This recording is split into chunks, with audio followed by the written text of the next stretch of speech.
went, oh my God, he's 4 inches taller. But then she said, I'm 4 inches hotter, so. Not kidding. Hi, I'm Sam Claflin, and I'm gonna go straight to the comments.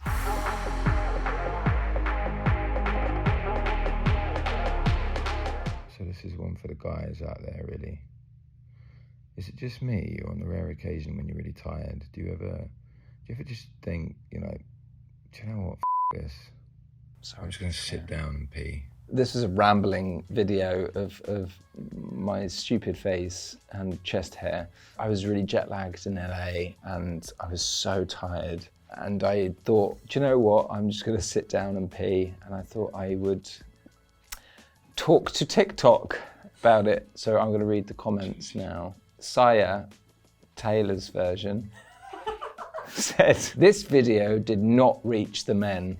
Laugh, crying emoji. I think she's really upset that it didn't reach the men. She needed this to reach the men because men need to hear this very important point. This man is capable of making even discussions about toilets interesting and making me listen. I just thought that men never talk about the fact that we sit down and pee, and it's sort of a taboo. It's not taboo, but I thought maybe I was the only person who did it. Apparently I'm not. But I then talk about the water levels in US toilets, which are a lot higher than British toilets. So when you're sitting on the loo as a man and your bits are between your legs and you're sort of very close to the water. So it's, I don't know, it's a recipe for disaster. Here's another video of. So I don't know if anyone else has this issue. When you're wrapping presents and you're cutting the wrapping paper, why does some paper like smoothly cut? So context behind this story, I was very frustrated. I was trying to wrap presents and struggling to cut the paper. And again, I thought TikTok needed to know about this because I don't know. I don't know. Anyway, some of the comments from Charlotte Tutankhamun, or Tutankhamen, says, sometimes I forget how British you are. Are people ever surprised to find out that you are British? That happened a lot after Daisy Jones, but I thought I was quite universally British. I suppose I did Hunger Games and then Daisy Jones, but they're the only two jobs I've done, but maybe they're the only two jobs people have seen. But then all of my interviews are in British. I'm not someone who sort of stays in character in between takes. I don't think I've ever met anyone in person and they've said this to my face. But forget how British I am. Maybe I'm more British than the average British person. I definitely say sorry more than the average person. Next. So I'm out walking with my kids, my dog. There's someone's over yonder. Where are they? Sunbathing. Someone said, why did I think this was Doctor Strange in the first 2 seconds? It's very accurate. It's my Doctor Strange costume. That's actually very good. The last time we spoke, you were telling me how you get mistaken for Nick Holt. Yeah, I'm not even kidding. I'm not even kidding. Someone the other day said, hey, do you remember we met a few years back? And I was like, I think I'd remember if I met you. I don't remember meeting you. Well, I'm sorry if I've forgotten it, my bad. Cut to like a few days later, out of the blue, this person texts me saying, I'm so sorry I got you mixed up with Nick Holt. I went, oh my God, he's 4 inches taller. But then she said, I'm 4 inches hotter, so. Not kidding. But yeah, I mean, I'm so excited to see Superman. Haven't seen it yet. I'm a big fan of Nick's. And we actually bumped into each other on a plane not that long ago. We talked about the fact that we used to always get mistaken for one another. Maybe do something together. I'd love to, hey, we could play brothers, like the new twins, you know, the Arnold Schwarzenegger and Danny DeVito, the two brothers that look nothing alike, but yeah. I have a confession for you. Cringe. You made honeycomb. Better. You made everything better. I know. I hate my face. I hate it. Love her though, by the way. Riley Keough. Absolute diamond. Someone said not too late for a DGATS tour, by the way. I think getting 6 actors, most now who have kids, aligned to do a tour of any sort is going to be very, very difficult, especially because we all live in different countries. And we're not musicians. You obviously have to remember, we're all actors. So acting is our profession and it's what we get paid for. So I think we all travel even further away from each other to follow the work. You'd have to kind of get our schedules to line so that all 6 of us could be available to do a tour, and that's going to be quite tricky.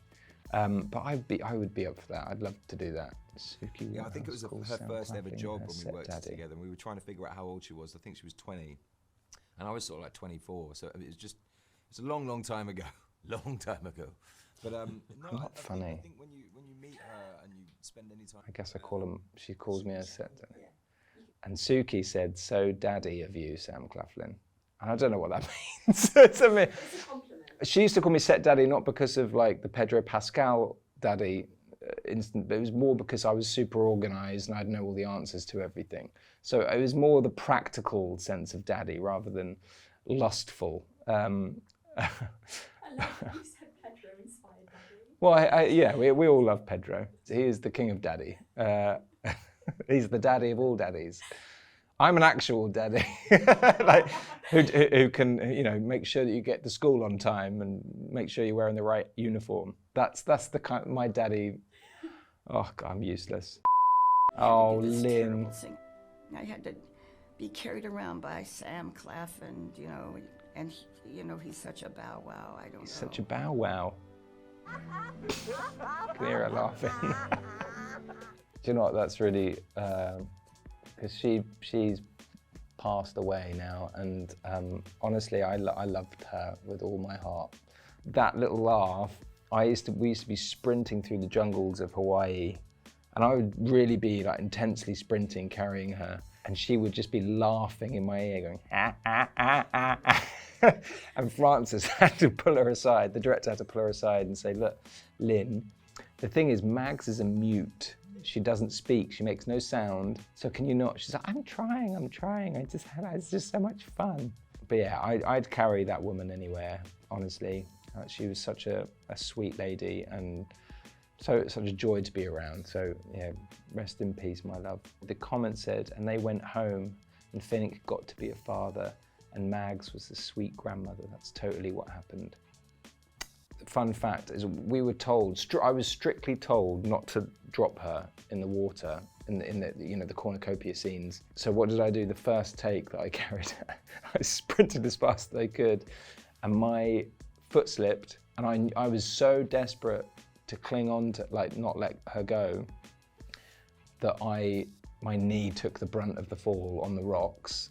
And you know, we had little knee pads, but let me just say it did a lot of damage. Because I'd also had a broken finger from a rehearsal. So I had a broken finger, a broken knee, and we still fell in the water. And everyone was very worried, but she came out smiling and laughing. I mean, she was just such a joy, honestly. Love you, Lynn. I mean, it's supposed to be for the horses. I don't know if I can watch this. Who cares about oh my them? God. Right? It's They me got as used Finnick. to each other, I'm whereas doing you the and sugar I, cube. well, if we see something sweet, we better grab it. I just can't. It makes me cringe. I think because my American accent was not good then. It was like the first job I'd done as an American, and at that time I thought it was going to be the last. But I cringe. You know, me topless, looking like a completely different person because of the blonde hair and the chiseled abs. Let me just tell you, they didn't stick around. Someone said, "Oh, to be a sugar cube." Yeah. I ate so many of those sugar cubes that day.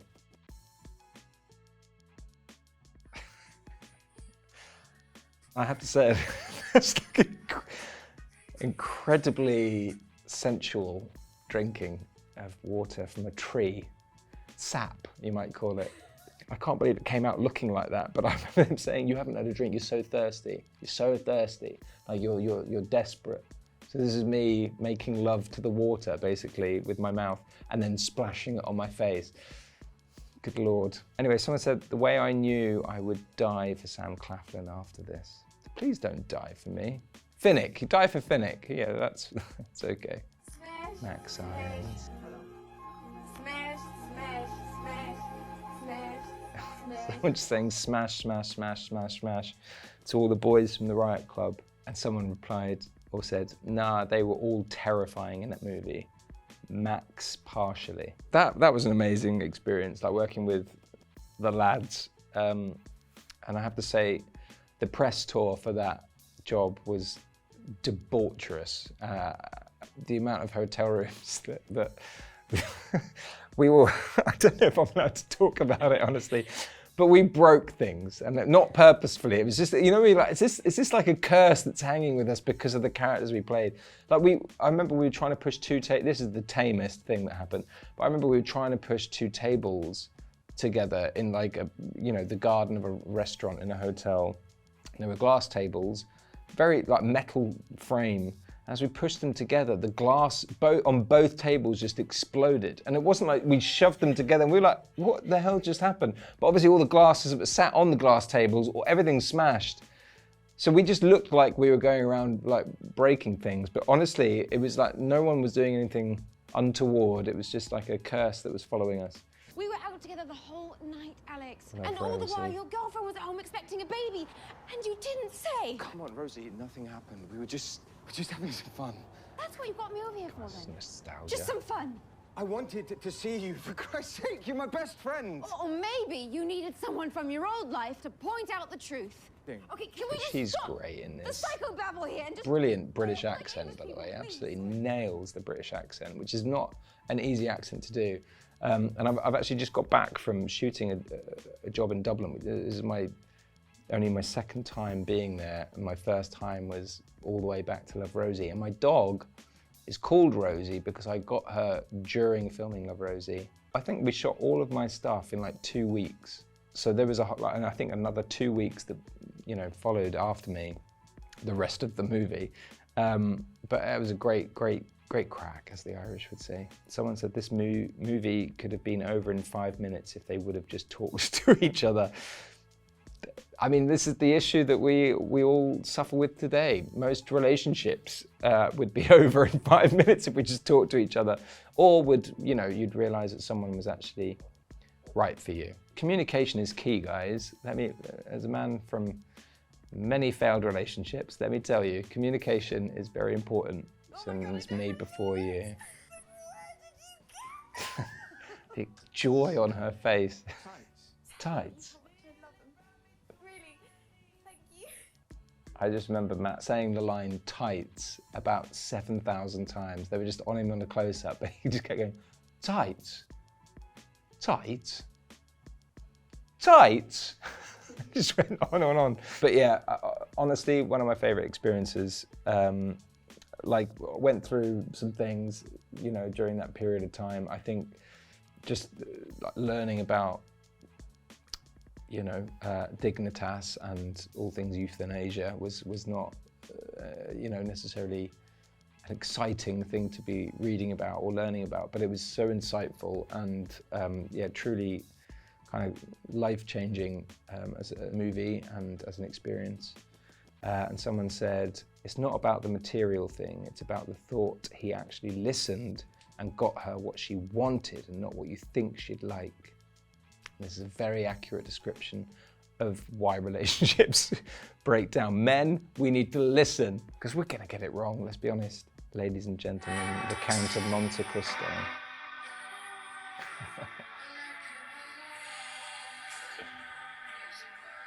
I don't know whether they're trying to make this a thirst trap video, but they're failing miserably. Firstly, and I don't know why they decided to keep this particular take in, but there's a moment where I'm trying to look really cool on this pirate ship and I jump down or hop down and slip. And then there's a picture of me bearded, like I haven't shaved in 20 years. And I don't know how or why someone would be attracted to that. But then someone said, if it has Sam Claflin, I will always watch it. That's very sweet. Thank you. I feel like the Lana music is great. Is that Lana? Yeah. Yeah, I knew that. Do you Lana have any Del Rey. references for songs for fan edits? Do you know what? I've seen quite a lot of fan edits of Daisy Jones when that first came out, and they were all putting Fleetwood Mac because of the sort of similarities to Fleetwood Mac and the inspiration behind it. And I'm a big, Fleetwood Mac would be my #1 band of all time, personally. So anything Fleetwood Mac is a winner chicken dinner. Someone said one thing about Sam Claflin is that if there's a book to screen adaptation, he will be in it. And I'm continuing that trend. I've just finished another book adaptation, which is very exciting. I don't know how much I can talk about it, but it's yeah, very exciting. Thank you for watching. You can now stream The Count of Monte Cristo on You. Oh, and subscribe here. I don't know which direction the subscribe button is. One of these ways.